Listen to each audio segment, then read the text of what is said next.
right, well, welcome to our afternoon keynote session here at our 2021 Virginia State of Reform Health Policy Conference. Super excited to have you all. I have the honor, the privilege of sitting in on all of these sessions throughout the day. I keynoted, or moderated one rather, with folks like David Herring, the president for North America of Pfizer's vaccine division. Got to hear from him about when we will be vaccinating our children and what that process for emergency use authorization has been like. I know we've gone over a little over 225 folks here today, and people are coming and going. We've got a couple of great sessions here in our afternoon keynote. First, we're going to talk about the 2021 legislative session, look back on that for a little bit, and then look ahead to the work that is in the interim between this session and 2021 and next session. Of course, we've got some elections to get through here first, but we'll talk about that. We'll also hear from Lieutenant Governor Justin Fairfax about his campaign for governor and how that is going, with the primary just a little over a month away now, so getting close. As is always the case, you can't do something tech like this without some tech problems, and of course we're working on that right now. We've got Senator Dunnavant with us and Delegate Sickles, and Senator Lucas has been with us, and we're going to get her back up on screen. But I want to jump in to the extent that we can, and I think given our tech setup and the way things work here, I think we've got Senator Dunnavant, who we can tee up and get ready to go, and Senator Delegate Sickles. We'll get to you here in a second. I'll just tell you, Delegate, you're going to get bumped over, because Delegate, that we're in a Zoom room together, even though our conference is in a different setup. And so as soon as Senator Lucas comes in, you're going to shift, and it's going to kind of muck things up. So, but we'll muddle through. So first, Senator Dr. Siobhan Dunnavant, thank you very much for being here. Member of the Senate Education and Health Committee, and of course, Delegate Sickles, who chairs the House Health, Welfare, and Institutions Committee. First, thank you both. Senator Dunnavant, let me ask you, tell us about how well, first, before you tell us about the session, let me also just say that for the folks here today, you may not know, but Senator Dunnavant was one of the first people we talked to when we started our process of getting organized here for this conference and for our reporting in Virginia at State of Reform over the last 6-7 months. And so you're really one of the folks who has birthed this and put more wind in our sails than almost anybody, Senator. So thank you for this. Tell us about how the session went and what your takeaways were from that run. Thanks for having me on, and I'm thrilled to be able to help you with this, because this is such a complex arena for us to figure out both how to solve problems and how to introduce policy to achieve that having a conversation like this with leaders from across the state helps so much. So we're so grateful for you guys coming into Virginia and doing this. Thank you. I would say for me in this session, that the number one issue for me was obviously COVID, as it was, I believe, for all of us. And for me, that translated to schools. In Virginia, our public schools were not open, our private schools were, and we knew that that was an unprecedented health risk to our children, for their mental health, for being able to learn with learning losses that may accumulate to 3 years. So my top agenda was to get schools open, and we passed legislation to do that. We also had to make sure those schools were ready to address the needs of the kids returning after that lapse in continuity. And so we introduced some legislation that will make sure we're measuring where the kids are with more diagnostic testing instead of high jeopardy end of the year tests with SOLs. We're going to break those up, diagnose where the kids are so that we can help individualize their learning plans and accelerate that rate of learning and catching up for those 3 years. I had legislation that I brought to the table about special education, which really needed to be revamped in Virginia. We were not helping kids that needed those kinds of special programs to actually get to the point where they could achieve to their capacity. So we are revamping special education along the guidelines advised to us by our Joint Audit and Legislative Review Committee. And then finally, vaccinations were an imperative for Virginia. When we got into session, Virginia was really struggling getting COVID vaccines distributed. We'd had a very efficient process to get it to the hospitals and healthcare workers, but getting it to 1B and beyond was really a challenge. And one of those challenges we identified was the capacity to both develop a process. This is something different than a health department ever had to do before. Develop a mass vaccination process, and that included volunteers and facilities, and it included some of the metrics which our universities stepped in to help with. So we passed legislation that left the Senate with every senator's co-patron signature on it, that basically mobilized all of Virginia to make sure we could get volunteers from every aspect of healthcare that were qualified to give vaccinations, to abbreviate their ability to participate in that process, to make all sorts of centers available for vaccination. And since that legislation went through with an emergency provision, we've had 35,000 volunteers step forward in Virginia to make sure Virginia gets vaccinated and we're getting the job done. So from a healthcare perspective, those were my big issues this session. Senator Lucas, chair, of course, of the Senate Education and Health Committee. I appreciate you making it on. I know we had a little bit of a hiccup there, but welcome, ma'am.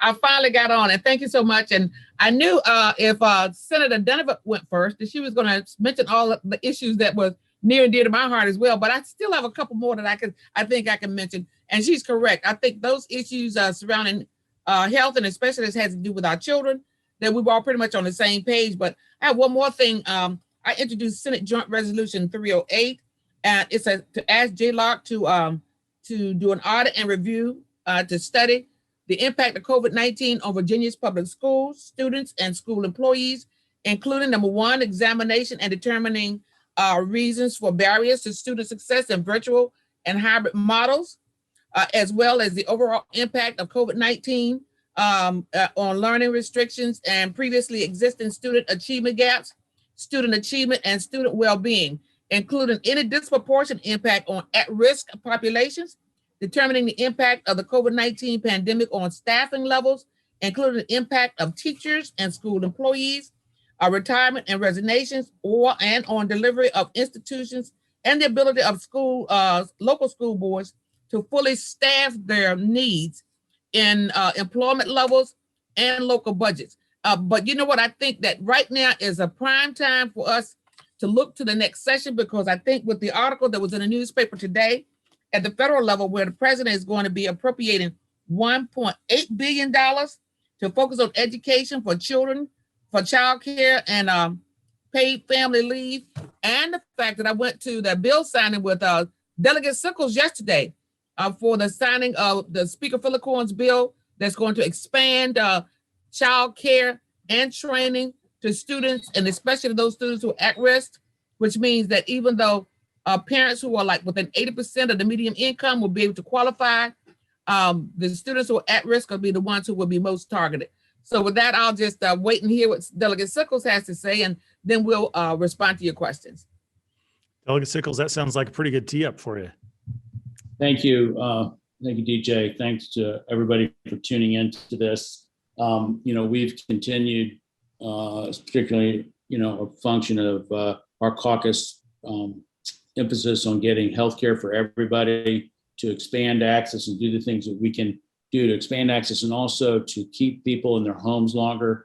And this year we had to, because of the minimum wage increase and other things, invest a lot of money into the rates we were paying home healthcare workers. Also, we are in the midst of still adjusting to managed care for almost all of our Medicaid program. We have two different programs that in this budget we merged together. They will be merged together. They're same 6 companies or the approved NCOs in each one of them. That may change as they do some re-procurement as it goes, but it will only be one program going forward, because they were profitable in the medallion side and not profitable in the CCC Plus side. And it didn't make any sense, since they were all the same companies doing this.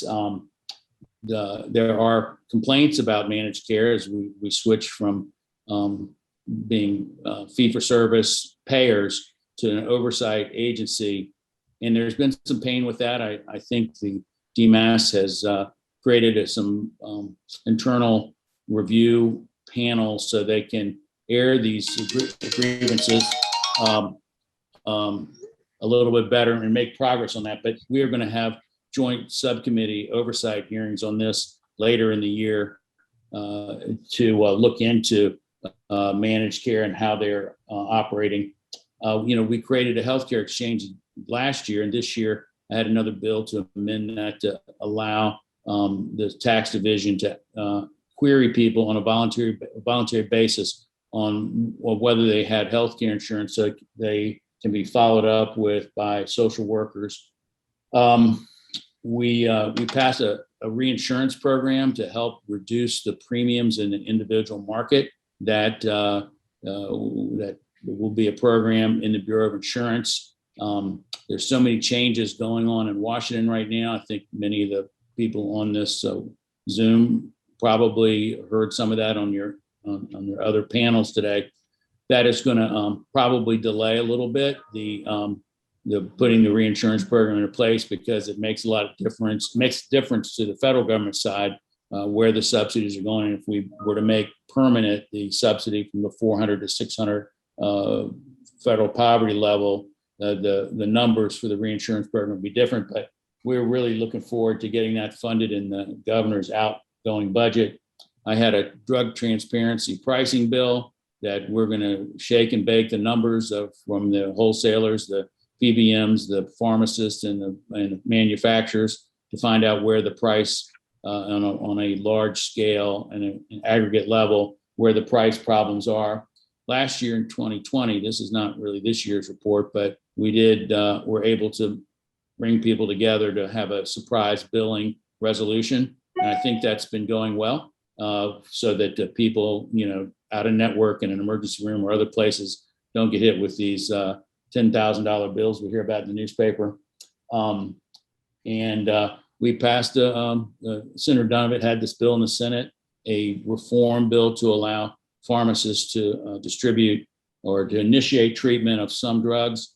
That we passed it last year, and this year we added a few drugs that can be given according to these protocols that we had. So that should help save some money over time. And I could go over, in my role as on the appropriations, I could go over the things we paid for this year a little bit more if you had time, if anyone has any questions. But suffice it to say, we are working on making sure behavioral health reform happens, STEP Virginia gets funded, transition services, and the crisis in our psychiatric hospitals where we have 100% census, how to reduce that, and how to get people who can live in the community with supports back in the community. So they're very, very hard issues, very difficult issues. Human resources issues by definition are, and we have a system that is not necessarily the smoothest, fail-safe system to get services to our citizens.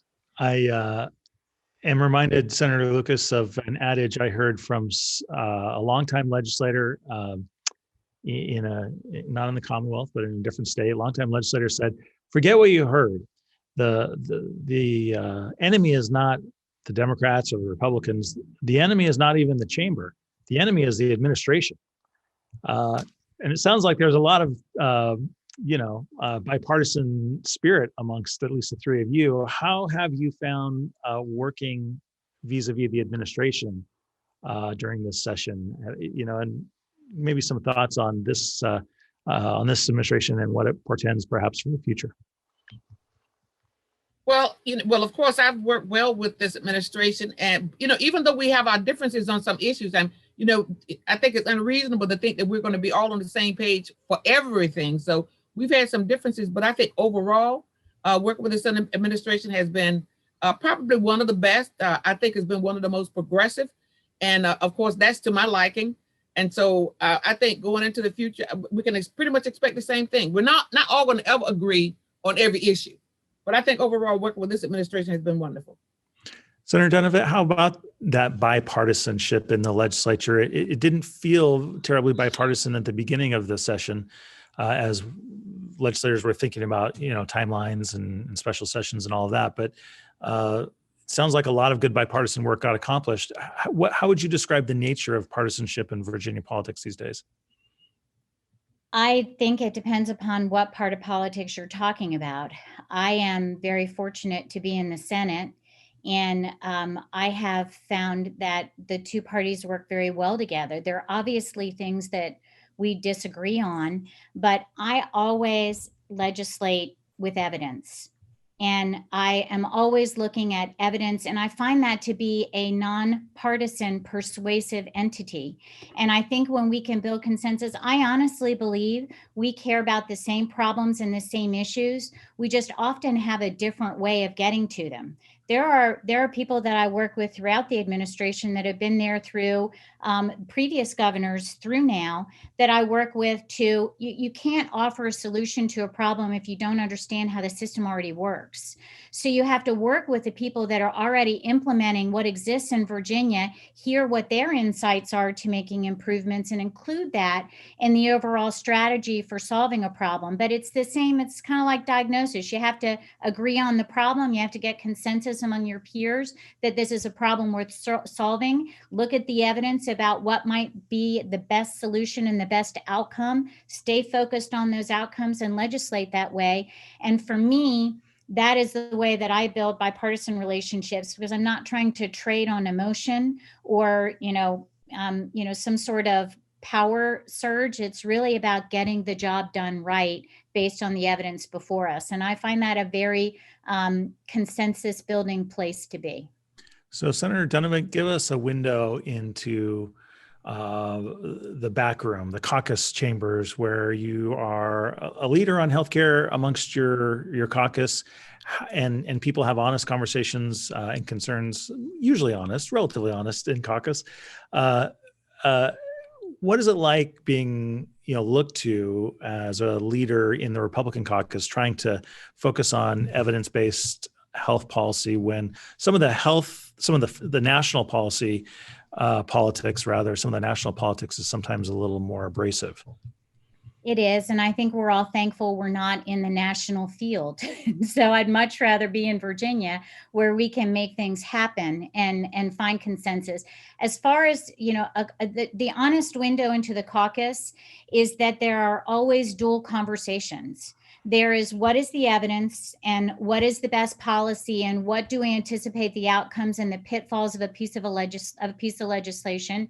And then the second parallel conversation is what's the political consequences and outcomes and implications of this piece of legislation. And the best place is where you find partnership on both. It's even better if you have a bipartisan team and you're able to build both the good sense, critical thinking solution and align that with the political solution. But that often doesn't happen. And sometimes decisions are made based on political issues and sometimes they're made on principle. I'm always usually kind of in the corner of fighting for the principle, because I ran for office, and I think many of us are here because we want to see things that we think are important get done, and that's more important to us than partisanship. I want to make sure, of course, folks watching can ask their questions. I know you're not a shy bunch, and so don't be shy about posting questions.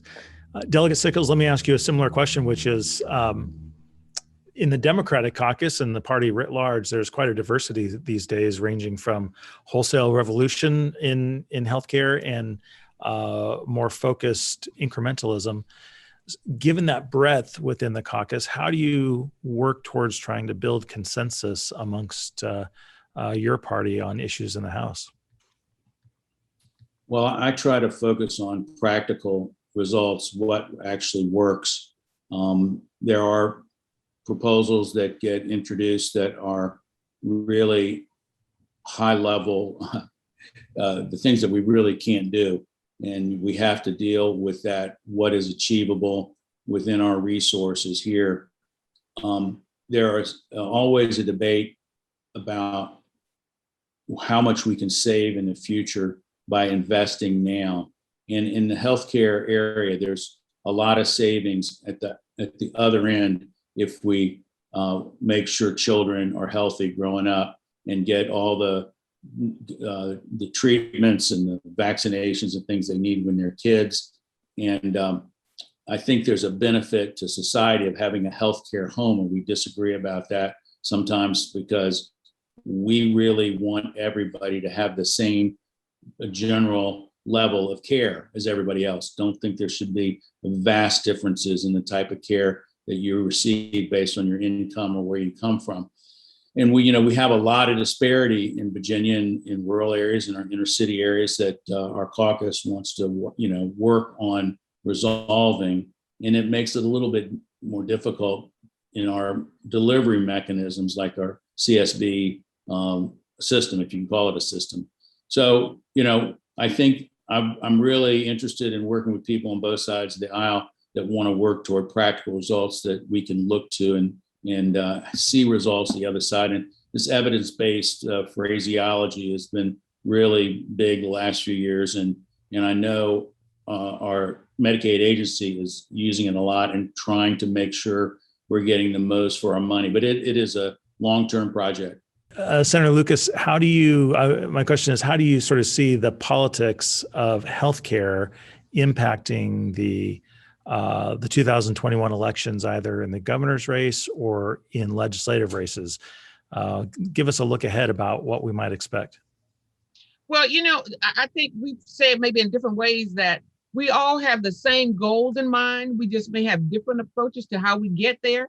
But I think overall, everybody's going to be working in a direction that's going to try to improve the quality of health care for everybody throughout the Commonwealth of Virginia. And I think, of course, that's going to require bipartisanship in terms of how we get there. But, at the end of the day, we get it done. Delegate Sickles, let me make sure my mute is off. What do you think about how does 2021 look for Democrats heading into the legislative sessions or legislative elections?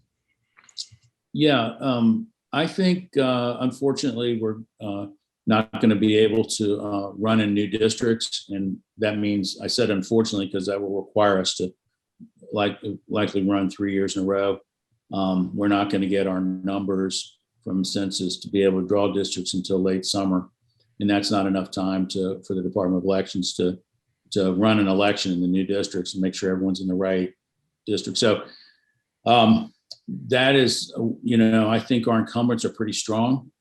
We think that the issues that we've taken on are popular. I mean, our Republican friends don't think they're popular. They think we've gone too far. We think that we're in the mainstream. I mean, and that we've been behind on many of these issues, and that we need criminal justice reform. We need a better social policy, and equality for everybody. And so, we're willing to campaign on those things. And I think that we're going to have a nice battle of ideas, I guess, coming up. But I'm feeling good about our incumbents, and maybe we can even pick up a seat or two. But it's going to be hard. These are going to be well-funded elections. We're just getting started now, so we'll see. Senator Dunnavant, I know obviously while elections command a lot of attention, that policy making doesn't stop after the session, doesn't get set aside as a result of the elections. Give us a sense of some of the, where your head is in terms of policy making in this interim period between sessions. Well, that's my favorite thing to talk about. And so I am going to ask you to put up the slide that I sent you earlier, and I'm going to give you a little bit of a vision about how I look at healthcare as a healthcare provider. And that is predicated on years and years volunteering in healthcare space to lower cost, improve quality and patient safety. But it also comes from taking care of patients in my office. And if you look at this slide, is it up? I know I can't tell. Okay. It is, yeah. I am very much convinced that the social determinants of health are what we need to be talking about as we go forward. And this slide demonstrates that. If you look at this slide, only 20% of a person's health or of population health has anything to do with what we spend about 99% of our time talking about when we talk about healthcare, and that is actual care in a physician's office. And that's a really important concept, because if we really want to address the things that are obstacles to population health, we have to think about preventing the disease of chronic disease and of health risk.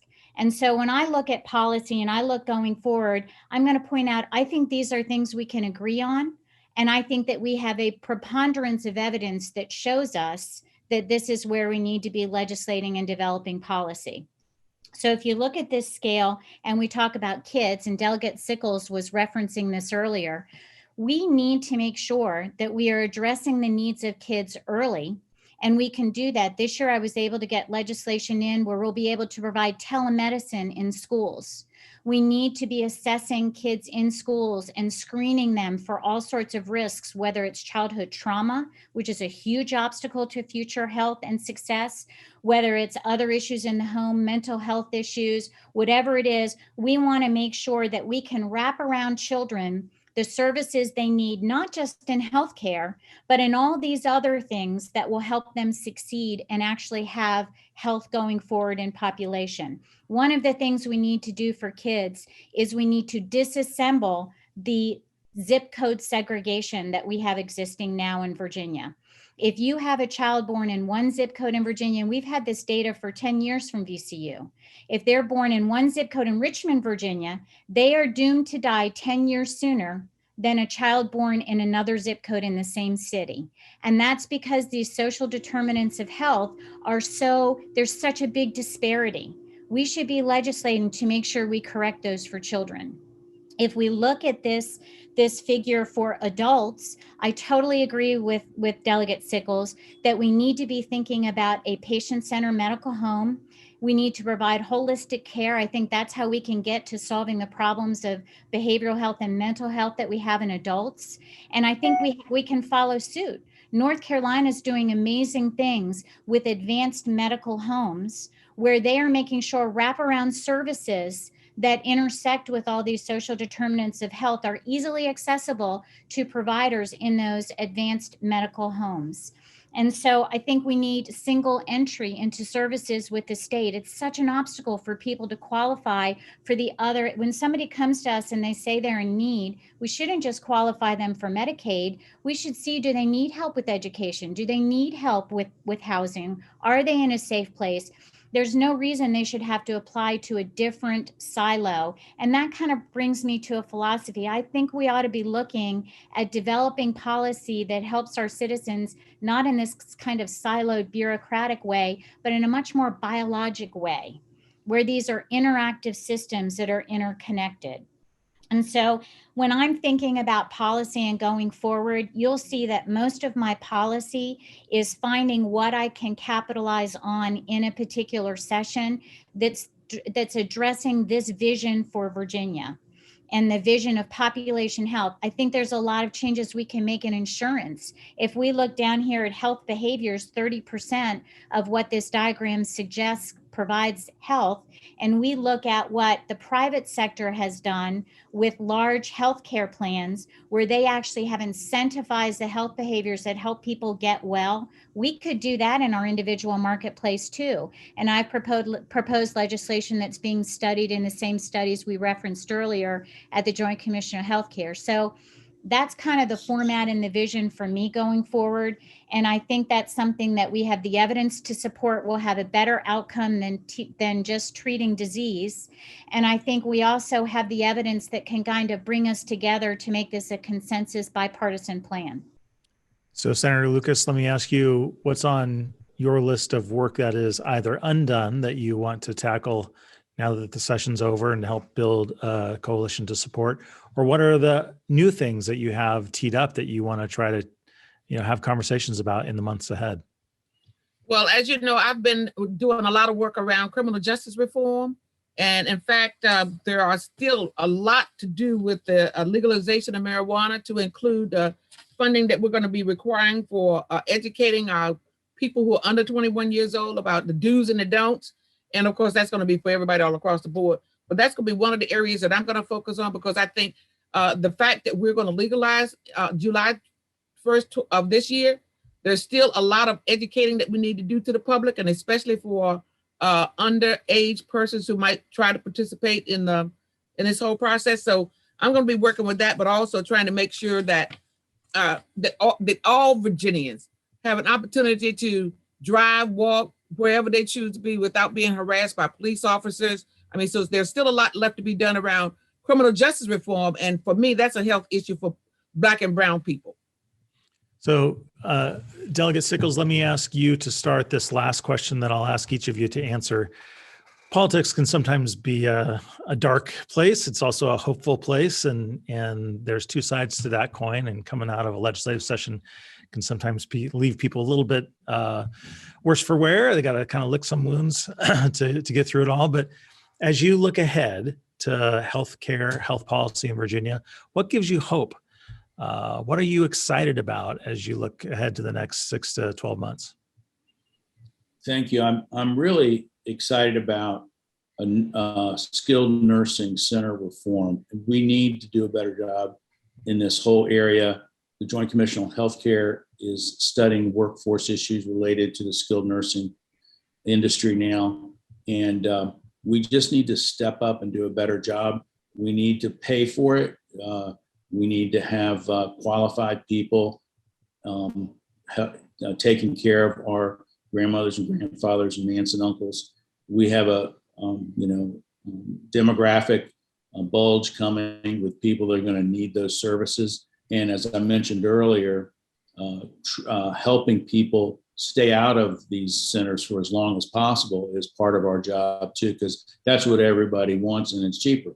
So that whole area of aging and healthcare and aging is something I think we can work together on a bipartisan basis and take Virginia from a very low rated state, frankly, up to where we ought to be in that industry. Senator Dunnavant, what gives you hope as you look out on the healthcare over the next 12 to 16 months, or 6 to 12 months? I am very excited at looking at screening and intervention for children. I think this is the best investment we can make in the future of decreasing the cost of healthcare, improving the quality of life for more people in Virginia. And I think it's an open book. I think we have access to kids 7 hours a day while they're at school. We've never made the investment to make sure we intersect that with wellness and all other aspects of their life, or not to the extent that I think we need to. And I'm really excited that we're going to be able to change the future. You know, we really haven't changed the poverty rate in Virginia in 20 or 30 years. We haven't drastically changed population health outcomes. I think starting with the kids and making sure we take every opportunity there to intervene on their behalf is the way we move forward to a better future. Senator Lucas, I'll give you the last word. What gives you hope as you look at the work ahead? Well, I'm hopeful that in whatever areas we pursue, whether it's education, healthcare, criminal justice system, that Black and brown people are not forgotten. And because oftentimes, there's someone has to be at the table who says, okay, let's look at the adverse impact that all of these issues are having on Black and brown people. And so I'm hopeful that I'm going to be there, and others who have some of the same concerns that I do, to make sure that Black and brown children don't get left behind. Very good. Senator Louise Lucas, the chair of the Senate Education and Health Committee, Senator Dr. Siobhan Dunnavant, a member of Senate Education and Health, and Delegate Mark Sickles, chair of the House Health, Welfare, and Institutions Committee. Thank you guys for doing this. I really appreciate it. Thanks for inviting us. Thank you for having us. Yeah, you bet. We'll do it every year. We'll have you back next year in person in Richmond. Thanks, guys. Hopefully. Thank you. So we're going to switch our channels a little bit here. I know we had a couple of questions there that came in late, and I'm sorry I didn't get to some of those, but I will endeavor to loop those in as we move forward. I'm going to switch my channel here, so to speak, and jump into the room where I know Lieutenant Governor Fairfax is already hanging out, and I know our production suite has him ready to go. And now I am in here with you, Lieutenant Governor. Thank you for making time to do this. I appreciate it. Thank you you so much. I can hear you. Can you hear me? I can. I will. Shelby, our producer with you, may not have told you, but my camera is up here, even though you and I are looking at each other here. She did. She was great. She informed me about that. You got to stare at my neck a little bit. But let me just get out of the way and let you take her away and tell us a little bit about your work as Lieutenant Governor, a little bit about your work as candidate for governor, and what's commanding your attention these days. Yeah, well, I appreciate you so much for having me on. Thank you to everyone who's able to join here. And as mentioned, my name is Lieutenant Governor Justin Fairfax. I'm very proud to represent all 8.5 million Virginians and to have done so for the last nearly 4 years. Time has sort of flown by here, but also proud of the record that we've been able to put together, helping all Virginians to succeed and to thrive. And particularly, I know we're going to talk a little bit about healthcare today, which is such an important topic. I'll say that my most proud day in leading the Senate as Lieutenant Governor was when I was able to break the tie votes to expand Medicaid here in the Commonwealth of Virginia. And to date, over 528,000 more Virginians now have health insurance as a result of the work of so many people in those tie-breaking votes. And we know now, in the midst of this COVID-19 pandemic, more than ever, that it is critical that we have people have access to affordable, high-quality health care. We are negotiating this pandemic and hopefully going to come out on the other side of this very soon. We'll talk a little bit about what we've been able to do to get us this far. But we know that people are, in jeopardy when it comes to their health, when it comes to the economy, and other means. And so we want to make sure that we're there for them, that Virginians come out of this not simply surviving, but thriving. And that's also what I'm doing in my campaign for the governorship, is to make sure that we are meeting the needs of Virginians where they are, lifting them up all around the Commonwealth, and ensuring they have the opportunity to achieve the American dream and to thrive as we make these investments that will transform their futures. And so really appreciate the opportunity to be on with you, to talk a little bit more about our work and what we can all do together to help all 8.5 million Virginians.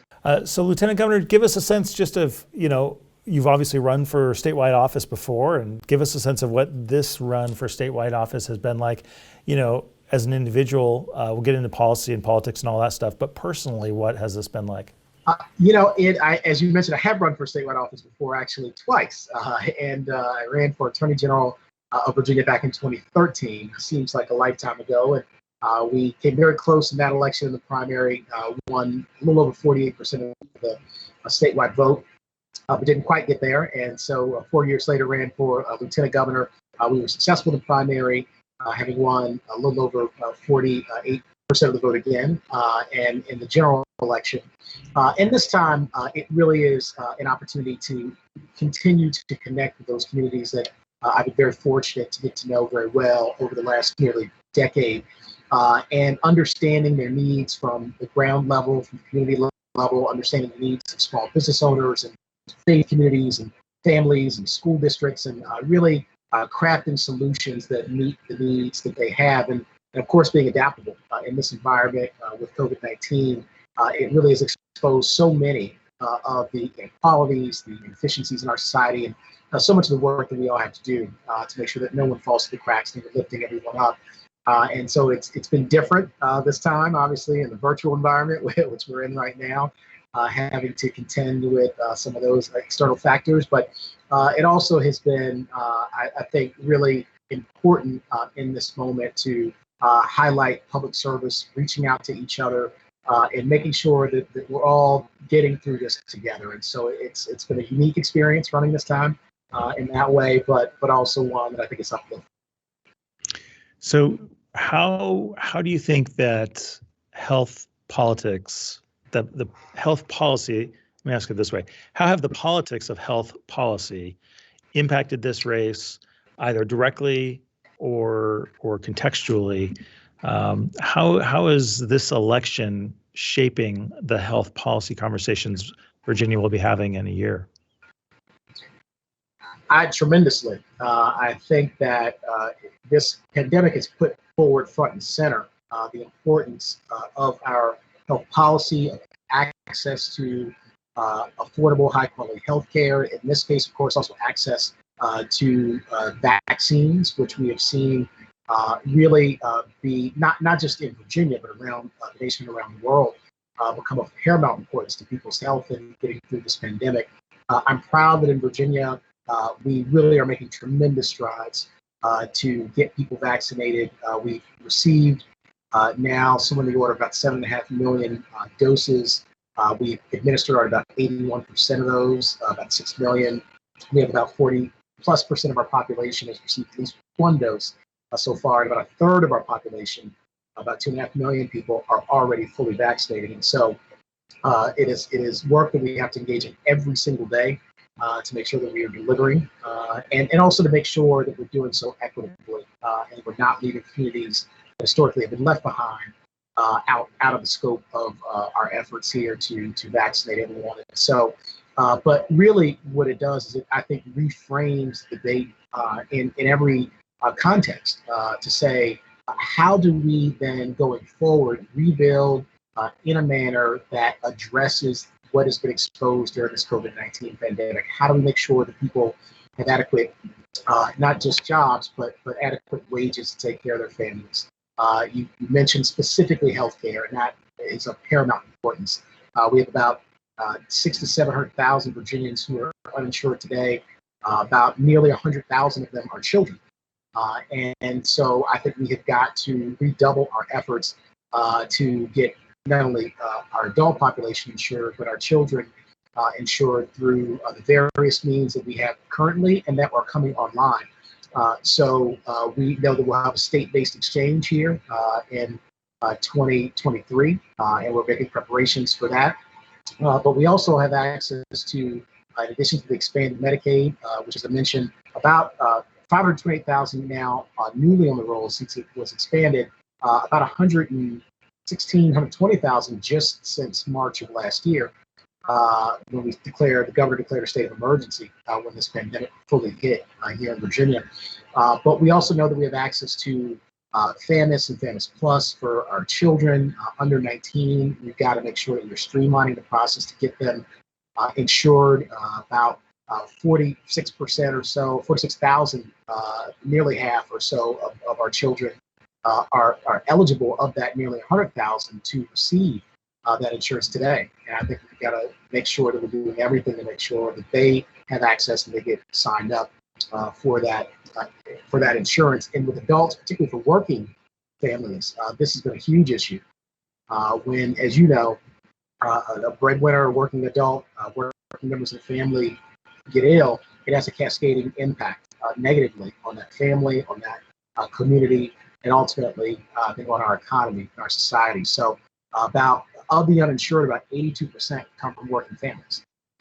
And so we have really got to hone in and redouble our efforts to make sure that everyone gets insured, has access to that high quality care. And coming out of this pandemic, we are addressing many of the disparities that existed even coming into it. So where would you say, for Democratic primary voters who, like you, admire you, like and admire some of your primary opponents, where would you say are some of the brightest contrasts between your views on healthcare and health policy and some of the other candidates? Yeah, I would say in a couple of respects. One is on accomplishments. As I mentioned, I cast the tie-breaking votes to expand Medicaid here in Virginia. It was something that I, campaigned on, that I fought for, alongside many others. But when it came down to making sure this got done, and in the Senate of Virginia, executing on something that was a top priority for the governor, for the administration, for our Commonwealth, I, as Lieutenant Governor, was able to make sure that was done properly, and that we achieved what now has given health insurance to 528,000 Virginians. So I think that's a very important thing to talk about. Also, I think that understanding that so many of these issues, when we talk about health policy, are interconnected. I understand that our healthcare policy is connected to our housing policy. This is something that I've led on from my earliest days as Lieutenant Governor. We have a housing and evictions crisis in the Commonwealth of Virginia. There was a study done that said that the top 10 evicting jurisdictions in the nation, 5 of them are in Virginia, with Richmond being number 2. And that, of course, has a tremendously deleterious effect on communities when you have that housing insecurity, on health, determinants of health outcomes. And so we not only got millions of dollars put into affordable housing trust fund to ensure there's more affordable housing going forward. We began to revise laws around evictions. We know in this COVID-19 environment, even more Virginians. Some estimates have it as high as nearly 300,000 Virginians are facing the prospect of eviction from a home or an apartment or other dwelling. And so we have got to connect up our healthcare policy and understand it holistically. It's connected to housing policy. It's also connected to issues around criminal justice reform, which I continue to lead on as well, and also to education. And this is something that I was the first, I think, candidate in this race to really produce a transformational educational investment plan here in Virginia, something that we call the 40-30-10 plan, which would rebuild and reimagine every K-12 public school in the Commonwealth of Virginia that's at least 40 years old with a $30 billion investment, and that's billion with a B, and to do that within 10 years. As part of that, we would pay teachers above the national average for the first time in the history of the Commonwealth of Virginia, and we would guarantee a summer enrichment opportunity, a job, academic, athletic, arts opportunity to every young person in Virginia under our plan. And so what we have seen as schools have closed, and I also was the, I think, the first statewide official to recommend to Governor Northam last March that we in fact close our K-12 public schools to begin to get ahead of this coronavirus spread. And when I made that recommendation to the governor, which he did about a week later, only one other state in the nation had closed all of its public schools, and that was Kansas. And so that was an opportunity for us to really show leadership, to be bold, to be ahead of the curve. And on the day that I made the recommendation, just to put the numbers in this context, we only had 77 confirmed COVID-19 cases in the Commonwealth of Virginia on that day, last March, which you contrast that with where we are today, over 652,000 confirmed cases. And of course, those grew exponentially in the weeks, in the months right after the declared state of emergency. So I think leadership through the COVID-19 pandemic, helping the Commonwealth respond effectively, keeping our communities safe by making some of those really important strategic calls, and also understanding, again, that healthcare policy is something that is linked to other systems and aspects of our society that we have to, if we truly want to have the healthiest population that we can have and the strongest economic workforce that we can have, we have got to address healthcare in that context. I think that's really what separates us. What do you think? Crises are always an opportunity. They present themselves as a mirror unto ourselves sometimes. And what do you think this pandemic experience has taught Virginians about living in Virginia, about Virginia society? What have we learned about ourselves here in this moment? It's a great question. I think we've learned a few key things. One is that we're all interconnected. And we truly are a commonwealth, that you cannot have simply one part of our commonwealth do well and the others suffer. And we learned that in a very real and a very direct and tangible way. As this virus began to spread, you're only as strong as your weakest links. And so we have got to shore up, again, in the healthcare context, but really in all of these contexts, every part of the Commonwealth of Virginia, we are truly bound together, and our fate and our outcomes are bound together. And we get that reminder through this pandemic. I think we also got a reminder of the resilience of Virginians, that, when faced with a crisis of this size and this enormity, which we have not seen, certainly in my lifetime, and in a pandemic like this in 100 years, although it's a shock to the system as this began to take hold in Virginia and around the world, literally, we saw Virginians band together, even as we saw job losses begin to increase dramatically. We went from a historical low of about 2.5% unemployment to skyrocketing up to about 11%. We're back down to a little over 5%, but that's a huge shock to our economy. And what we saw in terms of the infection rates and hospitalization and the death totals, which today we unfortunately lost 10,700 Virginians. It really is something that tests who we are. But we didn't fold.